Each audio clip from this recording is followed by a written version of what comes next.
He's going to speak on future impact of tech-enabled startups in 2020. We couldn't have got a better guest to speak on this. Naganand is highly respected. He's got an extremely interesting background. After studying in Bangalore at UVC College, he's done Masters in Computer Science at Virginia Tech.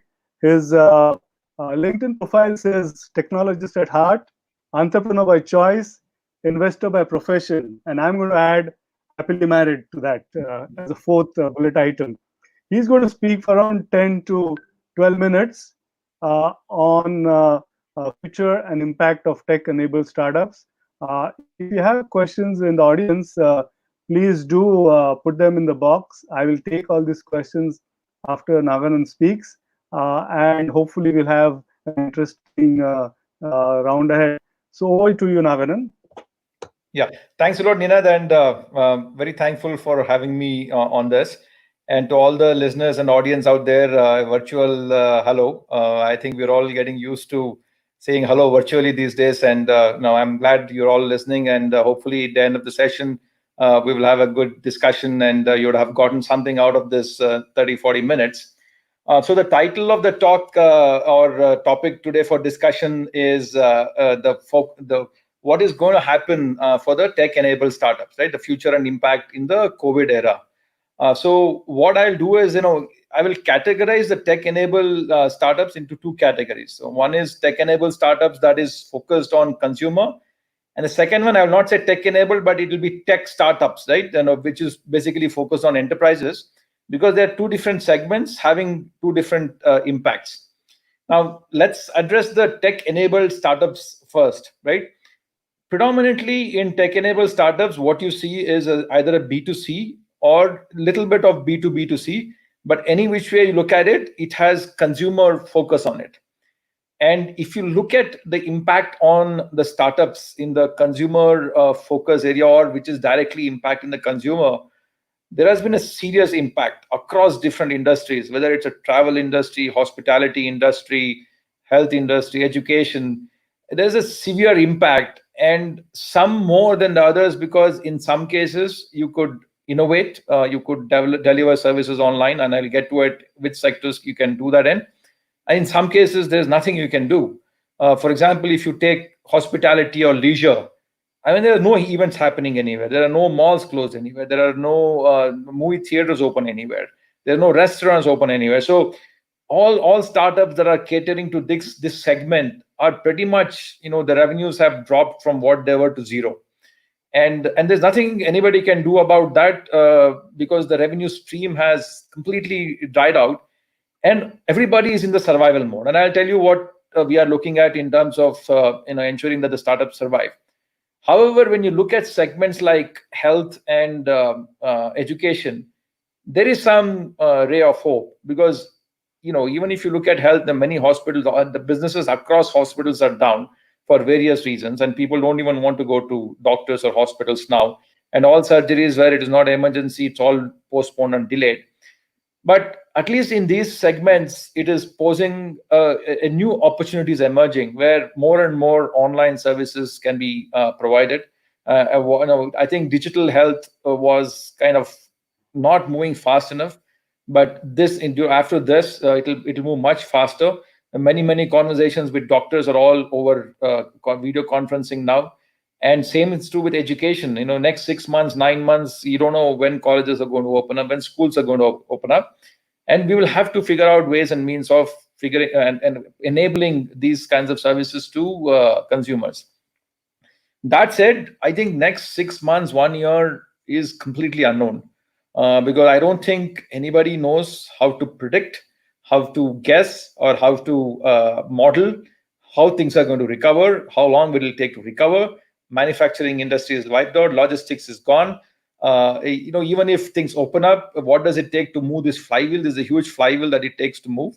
So all these questions come up, and there is really no way to say when things are going to recover, when revenues will come back, to what level, how long will it take for it to come back to the same level it was just before the COVID crisis. So too many unknown questions. And what people are saying is, figure out a way to stay alive for 1 year, right? In the sense, look at your cash burn, look at your money in the bank, and make sure that you can survive at least for one year, right? 5 quarters, 4 to 5 quarters is what we are saying for all our startups to look at and be prepared, just so that you can tide over this crisis. This is a crisis like nobody has seen before. Nobody has, or nobody wants to see going forward. We have not seen anything like this for a few decades now, and very, very difficult to model. So the only thing one can do is figure out a ways and means to survive for the next 4 to 5 quarters, and this is in the consumer segment. Moving on to the enterprise segment, where it is tech startups, I think things are a little better when compared to consumer focus, only because of the fact that enterprises typically sign licenses for a year, right? So you're at least guaranteed revenue for some period of time. There is some level of predictability, but even then, people could walk out of revenues. People will not sign new contracts, or will not sign new licenses. So what in this segment, what we are telling all our startups is, assume that you'll hit 70% of your revenue targets. Assume that you're not going to sign any new revenues. Then figure out how long can you survive, right? And then make sure that if it is not another 4 quarters, figure out how to make sure that you can survive for 4 quarters. So because I think expanding into the new markets is very, very hard. Starting new conversations with new prospects is very hard, because you don't even know whom to reach, how to reach. So it's a question of surviving again. But it is, at least in this case, as opposed to a B2C segment, you still have some revenues coming in, so your planning can be a little bit more deterministic when compared to B2C. So the next 6-9 months is looking really, really bleak. There's no two hoots about it. So it's about so the only mantra we are all talking about now is survive the next 1 year. And if you survive the next 1 year, when you come out of the COVID crisis, then hopefully things would have recovered, or would be on a recovery path, and you can build your businesses and use this time to talk to your customers, to understand how the business models are changing. For example, I was reading in the paper today that large institutions, large FMCGs like P&G, ITC, they are figuring out ways and means to reach out to the consumer directly, right? So they want to get rid of the super stockists, they want to get rid of the distributors, and they want to use hyperlocal derivatives like Dunzo and Swiggy to send their products directly to consumers. And this is a huge change. And similar to this, there will be many changes that will happen in various industries. Digitization will move at a much faster pace. Healthcare, I think I'm betting big that healthcare will change significantly post this. Education will change significantly post this. So this definitely will present opportunities, and every startup that can survive this period should look at how best to capitalize on the changes that are going to happen, be prepared for it, work on the products, improve the products, because this is the best time to work on and improve the products. Make sure you can hold on to as many good people in your company as you can. Although the government is saying there should not be any layoffs, it's very, very hard, I think, for companies post the lockdown to sustain the level because the revenues would not have picked up. So I think these are some of the things that the founders will have to wrestle with, along with the investors. I think, but most important is to stay positive and figure out how you can come out of this, right? So I think this is my take on what I see in the market, what I see happening with the startups. And as an investor, what we are doing today with all our startups is work very closely with the founding team to see how best to extend the runway, and wherever we can provide bridge, we'll provide the bridge. I think getting new funding in this market, although some investors say that we are looking for opportunities, the closure times will be longer, and the number of people investing in new deals will definitely come down, because everybody will want to conserve capital to bridge their existing companies, because survival of the existing companies becomes more important than new funding. So VCs investors will still talk to new companies, but I strongly believe that the number of new deals will definitely come down, and also there will be corrections in the valuations. It was happening in the B2C segment even before the COVID, but that will also accelerate. So this, I think, is the snapshot of what I see in the industries. Ninad, if there are any specific things you want me to add, I'll talk about it, else we can move on to the Q&A. Sure, Nagan, thanks a lot. You spoke about the fact that startups should gear up for ensuring that they survive for 1 year. It's a good piece of advice. You spoke about how enterprises are changing their models. We have some questions. Let me highlight one question, then I will. It's a longish question, but it will come up on the screen by Okay. Milind, and then I will ask some more questions.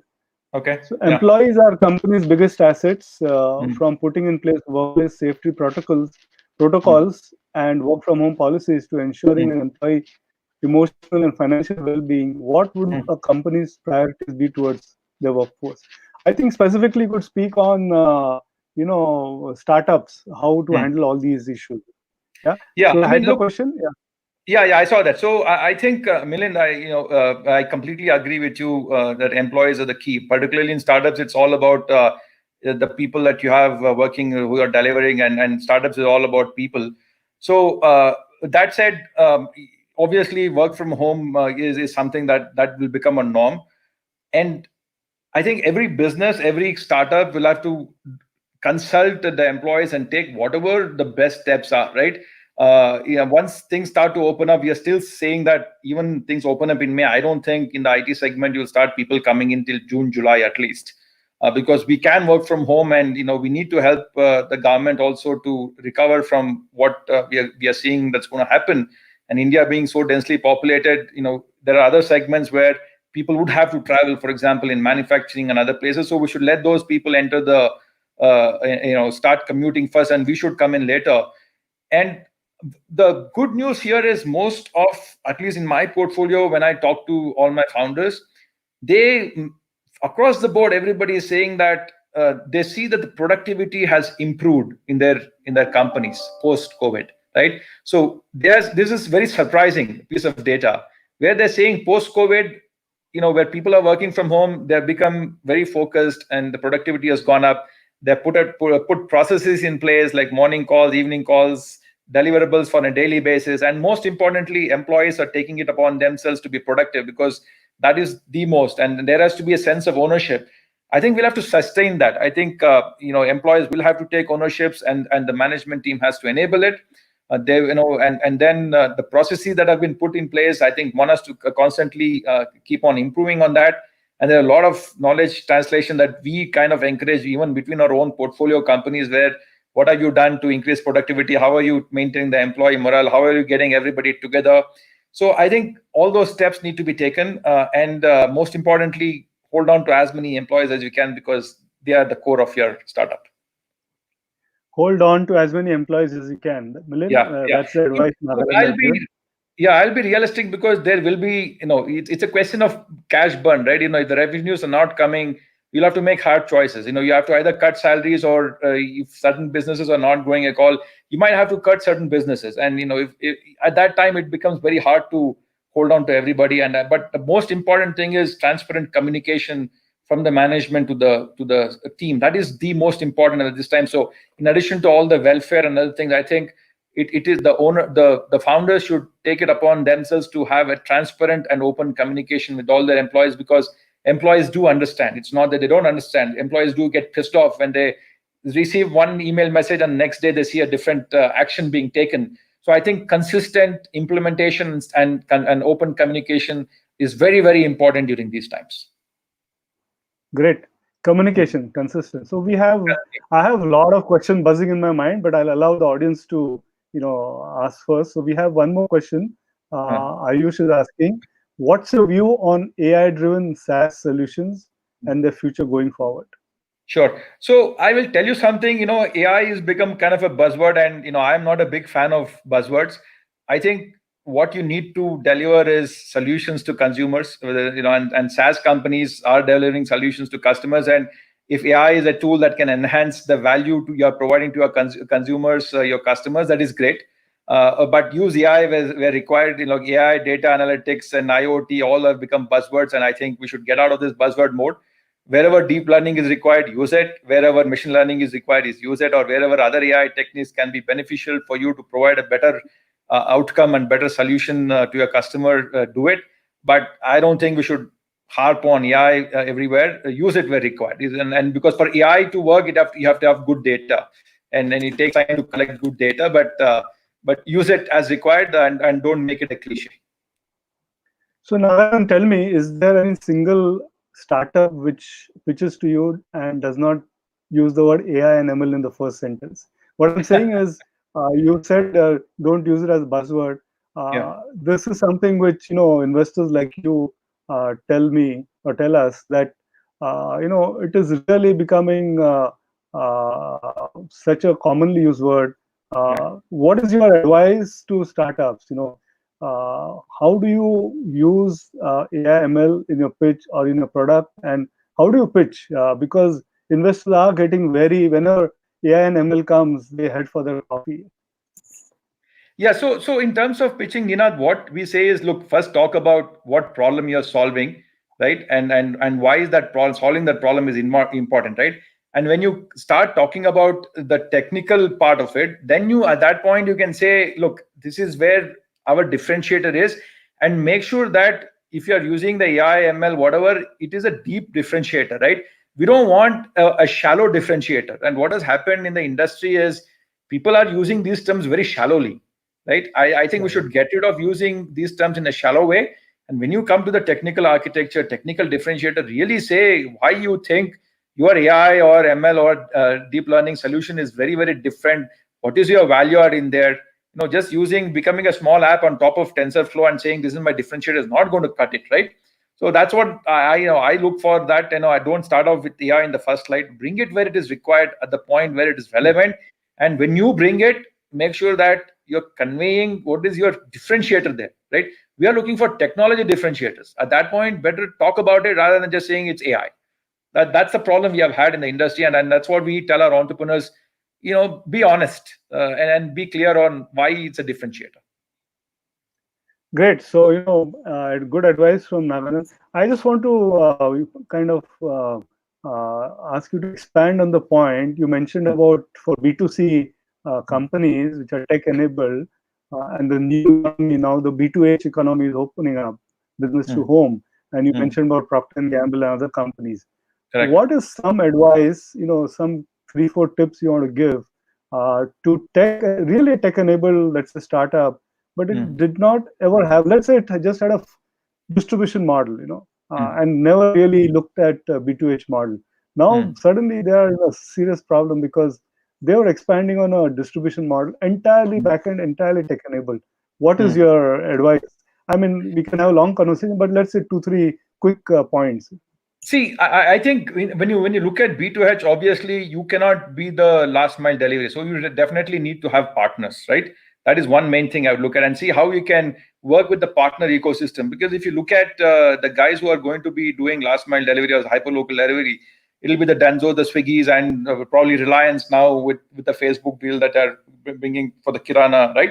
So those are the guys that build that, and the amount of funding that is required to build that is very, very large, because you have to scale across India, right? It's not just one locality, and you cannot be happy with it. So I think it'll be very important to say, like you are the marketplace. You see, similarly, you will get opportunities to partner with Swiggy and other places where you can partner with them to deliver. So that is one thing. So rather than partnering with Amazon marketplace, you might have to partner with the likes of Swiggy and Dunzo to see how you can appear on their marketplaces now. I think that's the largest change you'll have to encounter, number one. And number two is, since you're going to be routing through Swiggy, you will have to build the user interfaces yourself. So you have to make sure how best you can give the experience that Amazon or somebody else would have given for you to your consumers directly, because Swiggy will not work on that. So I think those are the changes that you'll have to start looking at. That's what comes to my mind immediately. Although I'm not invested in any B2C companies, we are a B2B fund. But these are some of the thoughts that come to me immediately, Ninad. So there's one more question from Anmol. He wants to understand what is the future of event and hospitality industry, and temp staff employed by them. May not be directly relevant to you, but you could kind of give a quick response. Sure. Look, I think till you have the virus, so vaccine identified or you have the very quick way to identify that somebody has COVID, this social distancing will exist. So I think I would say next 6-9 months, it is very, very hard for the hospitality industry and the event industry to bounce back because For example, I would hesitate. I go to restaurants quite often, and I would hesitate to go to a restaurant now, right? And like I was reading another example, like where it said it took 6 years post 9/11 for the airline industry to gain the same level of confidence it had before 9/11. And 9/11 was just a security issue, right? But 6 years was what it took. Similarly, in COVID, it's a health issue. It's even more serious. So I think I don't know how long that will be, right? Even if everything opens up, by the time you start flying, I don't know, right?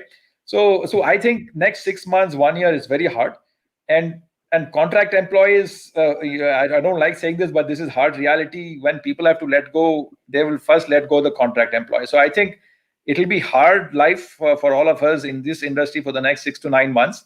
And the good news is when they start rehiring post 6 9 months, it will be the contract employees that will come on board first. So they will be affected first, but when the hiring happens, they will probably be the first ones to hire. So 6 to 9 months bleak, and after that it will start to improve. That's my hope. Sure. Thanks, Naganand. In fact, tomorrow at 5 p.m. we have a live session with Chef Sanjeev Kapoor, and he's going to speak on the future of food business. So stay tuned. I can't hold myself but ask you this: what is the impact of this Reliance, the Jio and Facebook deal?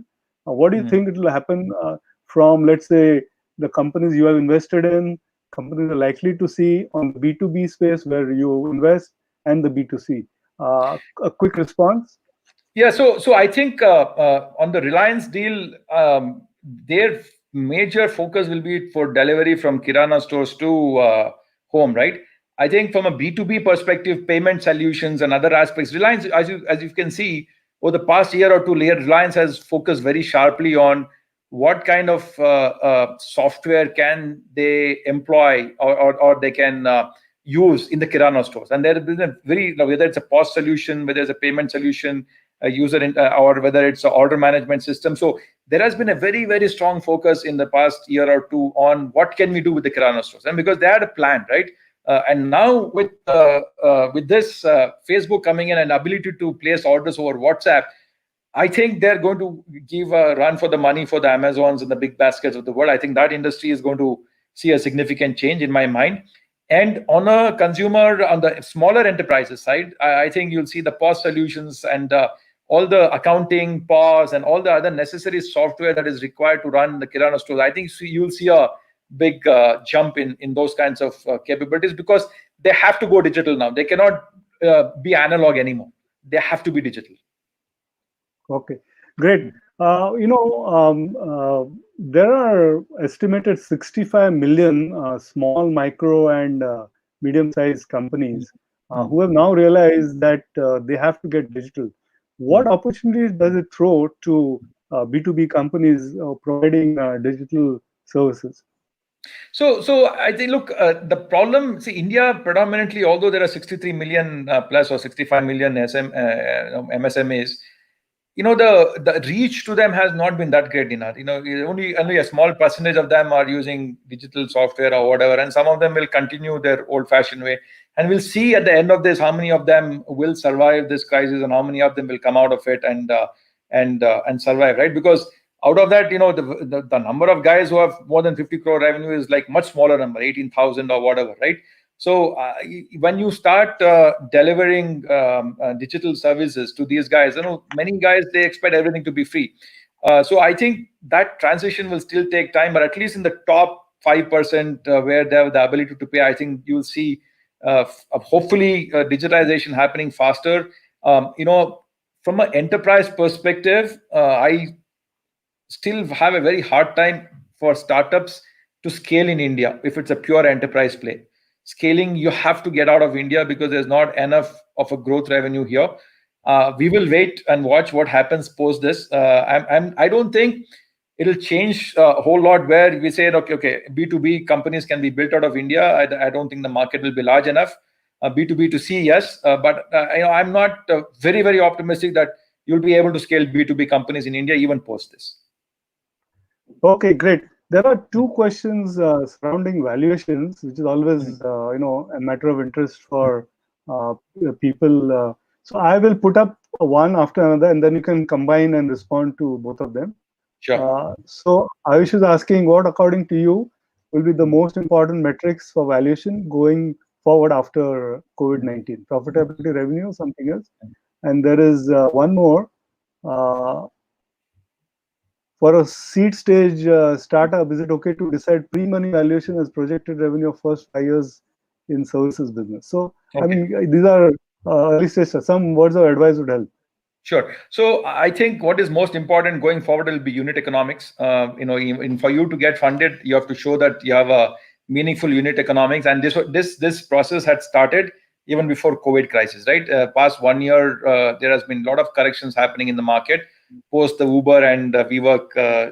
What we have seen, how that has impacted the market.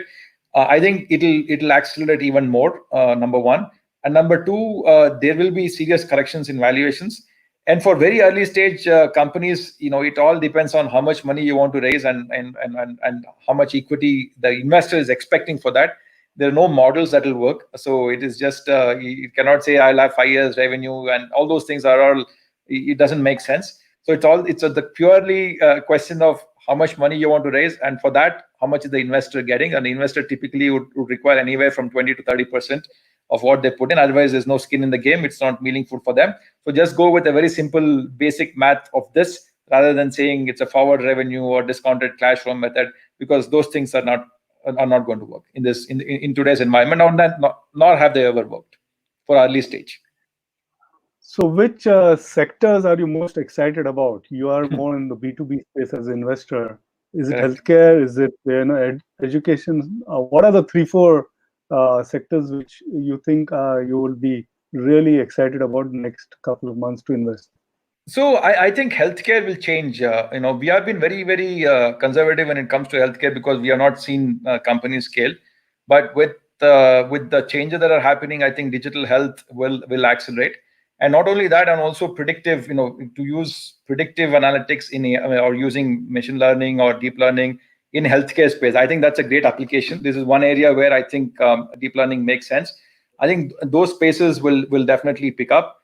Outside of that, we are still, we look at what does it take to sell to large enterprises, whether it's in the HR tech space, sales tech, marketing tech, right, productivity improvement. So I think or tools for developers. So that will continue to invest. I think that the market for that will sustain. Going on to BFSI segments, there will be a lot of opportunities in the financial sector as well. I think digitization will happen across the world in that space. So that is another area, although Ideaspring doesn't have any investment in that space as of today. I think that will expand. So, Naganand, I think our startup founders or who are on the watching you live would like to ask you, are you investing now? And if they want to approach you, what's your pitch email ID? Can you share with them? So that will be very useful. Absolutely investing. Never stop investing. But as I said, we are, like what I said before, we're a little bit more careful because we also are in the process of ensuring that all our portfolio companies have the bridge loan and other things. But definitely, in any good deal, we'll always look at it and invest. And you can send it to Naganand at ideaspringcap.com. It's also available on our website. So if you go to our website, ideaspringcap.com, you can always send us your pitch, and we would love to look at it and revert back to you. Sure. So Ellen Sundarajan is asking how to go international. It's easy for you to say what he's trying to say. But for a startup which is struggling and getting its feet in India, do you have any kind of tips or hints or strategies to go international? Yeah, so like 3 of my portfolio companies have gone explored US market, and they're now getting revenues, right? I think number one is whenever you want to go to the US market, make sure that at least you have $3 or $4 million in your chest, right? So you have to get the market in India. You have to raise capital. You have to have enough, raise a capital round. At least make sure that you have 3 mil in the bank before you head to the US market, and do a good market survey and ensure that you know which segment, which area, which geography you're going to go after in the US market. Use your connects to find 1 or 2 good sales guys, and then the founder has to move for at least a year, be with the sales guys or set of deals, and then set the base, and then hopefully post that the sales guys will be able to take and run with it. So I think this is kind of the recipe that we have followed, and it's working reasonably well. So But 3 don't million enter in your the bank market if account. you don't have 3 mil in the bank. So 3 million in the bank account, and founder should be ready to move Yeah, to US. correct. So Because you there is have a to specific. assume you spend a minimum of 1.5 million to get some traction. Sure. No, I think that's a fair advice. I think it's good. You're sharing your experience with the startup founders over Yeah. here. No? So we have a question, one more question. We are a healthcare, early stage healthcare commerce business bootstrap. We're planning to reach out to Angel after 12 months after better traction. Can we get the opportunity to pitch? So I think you should give your email ID again, Yes. and Yeah. they can reach out to you. Yeah. Correct. That'll be So better. And also, like I said, we also come in when there is a little bit more clarity on the company. Even though we are a seed fund, we need to ensure that there is some customer who is interested. We don't need revenues, but the prototype has to exist, and some customers' interest has to be there at least. yeah, so just so that people on the session are aware, at 100x.vc, we do a very early stage investment. The first institutional investor, we've got ISAF in India. So, and we are looking at pitch decks as well. So it's our email ID is pitch at 100x.vc. Let me take last one or two questions and then ask for some summary comments from you. Sure. Ayush, I think the persistent startup founder looks like he's asking a lot of questions. I have just taken 2, 3 of his. He's asked a lot more questions. But Okay. would companies having SaaS solutions around infrastructure and real estate industry, even they do not have a good whatever? So yeah, SaaS solutions around real estate. What is your view? I've come across a few, but I'm not invested. I think it's a very hard business. Like guys, look, some guys who are succeeding are in the real estate realtor market, and not the real estate construction market, because construction market is very fragmented and very hard to build a scalable business. So SaaS, I've seen people saying, okay, you can buy cement, iron, and steel and other things. I personally believe it's a hard business to scale in terms of building a large business. So I would be a little careful. But if somebody understands this domain better than me, which is the case mostly with entrepreneurs, then if you believe you're confident that you can build a scalable business, then go ahead and do it. But be a little cautious because it's a hard industry. But look at what has happened in the developing world, because I have not seen anything that has been largely successful in this space, except for Zillow or other places where they're doing no brokering. So Naganand, although you told everyone rightly so that 1 year we need to be careful, conserve cash. History has taught us, and we have all seen it in the past. A lot of this crisis leads to some, global companies, and a lot of them have come from US. Do you think there is potential? Because India, the depth and the breadth of market available in India is nowhere in the world today, in terms of consumer, and the amount of maneuverability there is. Do you think this crisis also could lead potentially to a strong B2B SaaS company emerging from India? See, B2B SaaS business is becoming stronger and stronger, Ninad. But my largest worry is market scale. I will wait and watch, but I'm a little pessimistic of saying we will be able to scale companies just in India. Like, you have Freshworks, right? That came out of here. There are good examples. Zoho, Freshworks are very, very good companies that have very good products. But unfortunately, all of them had to step out of India to scale. The market in India is still not large enough for a company to scale. And the other issue we have is whatever we do gets divided by 70, right? You say, okay, I have 100 crore business, but as soon as you convert it to dollar, it'll become 15 crore, 15 mil, right? So and then Indians don't pay in the same way that dollars, Indian companies can't afford to pay the same dollar rates, right? So there are a lot of other dynamics that are working against us when you convert it into dollars. So we collect in rupees, but the divide but look at in dollars, and that's working against us. So, Naganand, I hope you can hear me. Naganand? Yeah. So assume we Yeah, I can are, hear you. Yeah, assume we are discussing then, April of 2020. Let's assume Yeah, it's can you April hear of me? 2000. I can hear you. I can hear you. Yeah. Let me put up one question so you can read the Mm, question. It's on mm, agri-tech. What is mm. your view on agri-tech? See, I think this is definitely a interesting segment. There are a lot of new companies, startups that are coming in this place. I know AgroStar is there developing, providing equipment, and people now building applications to deliver to home and things like that. There is going to be opportunity in this space, and not only this, even aquaculture and other places. So this is a segment where a lot of interest is generated. Hard business in India because it's been there for a long time, and tech enabling that will be hard, but opportunities exist. So I'm reasonably optimistic about agri-tech. So, Naganand, let me ask you one or two. People always like to understand the person behind the title. You are a founder of Ideaspring, but maybe one or two things you could talk about you as a person. So, what is something new or hobby or some habit which you've started in the lockdown? How has it benefited you as a person? So I've not started anything new, but I resumed things I had stopped, like cooking. I used to cook quite a bit when I Okay, was in the US, but I had stopped completely. So since moving back to India in 2005, I had not entered the kitchen a whole lot. But these days in the lockdown, I'm in charge of lunches. My wife is an entrepreneur, so she's busy working. So I'm an investor. I have a little bit more time than an entrepreneur. So I take care of cooking lunches. So it's been fun cooking lunches at home. I'm enjoying it. great. Any words of advice to startup founders? It's a lockdown time. All of them are working from home. They probably also have little more time than normal because they've cut out travel time, they've cut Yeah. out commute time.